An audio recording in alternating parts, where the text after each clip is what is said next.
So how can the most diverse game ever, with millions of players, continue to have transphobia? There are a few reasons.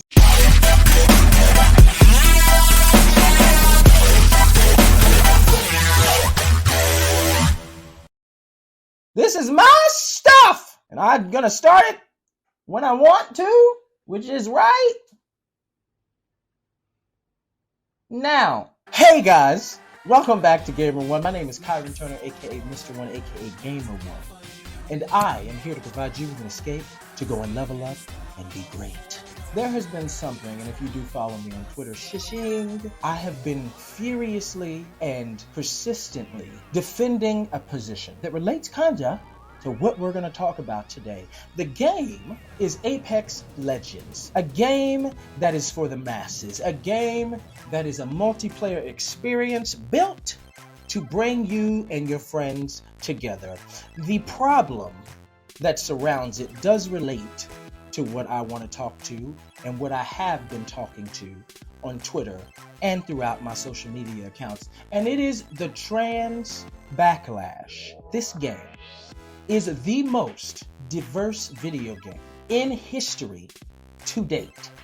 There was a study done by Diamond Lobby, and they broke it down as it came to looking at types of people being represented in video games, and Apex was named the most diverse. We just want to start there, and we want to congratulate and give claps to the game for just that, winning awards like Best Multiplayer Game at the Video Game Awards in, I think it was 2019. But it has a lot more heart and detail than you would actually think. It is the most diverse video game ever, and it brings people together in ways, in communication, in guildsmanship that I haven't seen in a while. And this study, I believe also that was done by Diamond Lobby, looked at the top, I believe it was 10 or 20 video games at the time, and looked at some of the most popular video games from AAA studios and looked at their main characters. 80% of preset characters, and this is not a character that you can rate, but a character that you are forced to stick with, like Cloud, for example, in Final Fantasy VII, are male in video games. 54% of main characters are white. And this is recently, I do believe they looked at the past decade or so, 54% of preset male characters, of main characters, are white. Only 8.3, and this is important, percent of games have a non-white female character. Arturo Castro, director of brand marketing at Respawn Entertainment, decided to pull a Beyonce. Now you're listening, ain't you? You was washing dishes until I said Beyonce, and you rushed back to the TV. We gave it to Beyonce treatment, as she did with her self-entitled album. She just dropped it, right? And so they flew about 100 social media influencers, Respawn Entertainment, out to the studio to play the game and tease its release to their audience. This is what we're trying to do, so make sure you like, comment, and subscribe just like you do to Beyonce. All right, we're moving on. This happened the day before, rather, not the week before, but the day before the formal release of the game. To success. EA, Electronic Arts, is the publisher of the game, and they were skeptical because we're not Beyonce and we can't do what she does. You are Beyonce. But they did, and it broke records. So how can the most diverse game ever, with millions of players, continue to have transphobia? There are a few reasons. The toxicity of gaming and gaming communities in general. The harassment alone to just the developers is wrong, but it doesn't stop there, right? The harassment targeting gamers themselves, GAMERs. The disconnect when it comes to being in a chat room and having this random bravery to say anything you want to somebody that you would never have in public. To be able to say some of the things that are said about the trans community, about the queer community, hiding behind your keyboard. Respawn Entertainment itself had to strike back because Apex is filled with LGBTQIA+ members. It is filled with them. They are the lead designers on a lot of these. A lot of these characters are gay, and these cis-het people don't even know it, but they're transphobic. Harassment targeting the game developers themselves. Respawn had to strike back. They had to put out a statement that pretty much said, back the hell off, or you will get banned forever.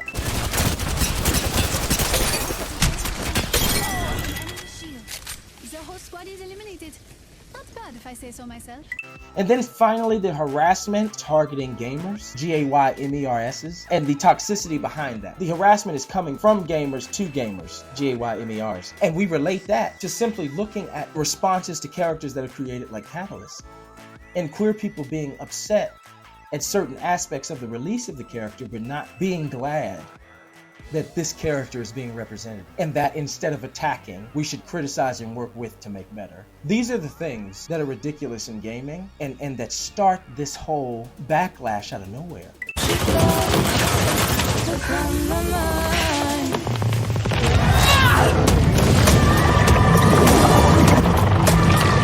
This character, Catalyst, she is the revealer of all things ignorant. Her real name, Tressa Crystal Smith, age 29, so she's our age, right? Catalyst is a woman, a trans woman, a fully fleshed person, one that Respawn put so much care and time into developing to avoid things which are ultimately unavoidable, especially by homophobic and transphobic cishet people. But that isn't exclusively who we're referring to. But the time and care that they put into creating her is groundbreaking.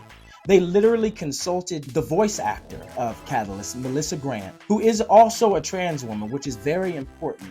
They were making characters that represent everyone. They are making characters to shape a world that looks like what our future world and what our current world looks like. Reaching out to organizations like GLAAD, reaching out to LGBTQIA+ groups, and making sure that they are not only making a fully fleshed trans woman, but more importantly, a fully fleshed person.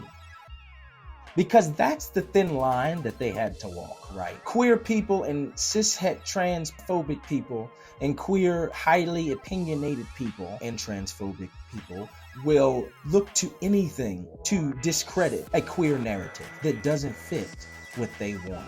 I only tell you what the palm tells me. And you're much stronger than you realize. You've already been through so much.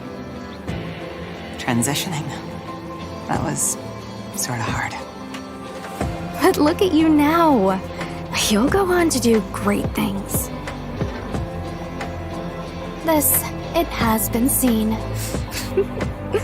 Respawn couldn't make this about a trans woman. It had to be a very important part of who Catalyst is, but it could not be only who she is. I know and have friendships with trans women, and that is not what I see first. Do you see, when you look at your friend who is cis and het, their gender first, or do you see everything else before you go, oh, and they're male, and they're female? Trans and queer people seem to be the only people that take that classification and get put first before anything else, even our name. Respawn is filled, like I said, with queer groups that are working and that worked to make this something that was special. If this character, Catalyst, wasn't inescapably trans or inescapably queer, any character, anybody and everybody is always going to find some way to deny the truth. This water is so oh, right. Okay, that's, wow. Can someone get Walter a towel, please? The trans journey is important, and I want to make that undeniably clear before we get into some of these other topics that we will be getting into in the coming weeks, like Forspoken, like Hogwarts Legacy. And we will be talking about that because I want you to know that it is important to me as a pansexual queer male. Because not only is it something that I care about and fight for, but it is something that I can compare to my own journey as a pansexual male. Because as a pansexual male, I get from both het and queer sides that I'm not what I say I am. My journey, as it can compare to that of what I can perceive is the trans journey from things that I've read, conversations that I've had, people that I've talked to who are trans. And I want to say this right here, I am nowhere near the expert. I am not a trans male, so I am not trying to speak as if I was one. But what I do want you to know is not only did Respawn take the care in shaping this, they wanted to tell a normal-ass human experience that just so happens to be trans. As it pertains to Samantha Kalman, who is a trans woman and who was a game designer at Apex at the time, and she wanted the team to know because they asked her, right? She wasn't directly involved in the creation of Catalyst, but what she did want that team to know is that most of the time, trans men, trans women, We just normal ass people trying to pay rent. Who cannot relate to that? Who can't? I know you can. So why are you worried about what's going on? Whether you're queer or cishet, what's up? I had a friend, his name is Gabu, who taught me about this game and introduced me to it. And I appreciate you, sir, very much. Because not only have I played the most diverse game there literally is, it has brought people like you and me together. It has brought people like some of the people who I've met on Twitch together. And it has allowed me to just live normal experiences through somebody else who just so happens to be trans, who just so happens to be heterosexual, who just so happens to be gay. I can recognize those stories because I've seen these stories and I've lived some of those stories. Apex Legends is a game that if you're not playing, please jump into it, especially if you're queer. If you're a cishet and you are watching this video, I want you to know that if you are an ally, we appreciate you, but I also want you to know that if you have criticisms about any character, educate yourself. Let's have a conversation. Let me bring some trans women to you that can educate you and show you that that is just a piece of their identity and not the only thing. Lastly, I want to leave off with my trans brothers and sisters. I love you to death. I want you to know that everything that I do and I have done on this network is to make you and other queer individuals, especially POCs, feel more included, to feel more seen, and to feel important. I may say some things that might be inflammatory. Conversations might be needed, and I welcome them. Please comment below and let's talk. I am not here to bash or banish, because in these next couple weeks, I will be doing videos as it pertains to some touchy topics and issues. I want you to tell me immediately if anyone is offended. In the comments, I want you to have intelligent discussions with me, right? Because that's what it's about. I'm not saying that what I say is right, but it's very important. There are conversations and points of view that we should have and that we should talk about. GaymerONE cares about it all. Guys, thank you so much for watching this episode of GaymerONE. Please don't forget to like, comment, subscribe. Try Apex out. It's pretty dope. Don't forget to follow me over on Instagram at Kyron JT, Kyron JT. Also on Twitter at Kyron Turner 2, where you will find me talking about all things gaming, controversies, and lastly, of course, don't forget to follow the Sweet Talkers Instagram at It's the Sweet Talkers. All one word, of course. Say hello to us. Comment on the videos. Check out Drag It. Check out Chasing Your Face. Check out both podcasts, The Cookout and Who Raised Two Hoes. Have a good damn day.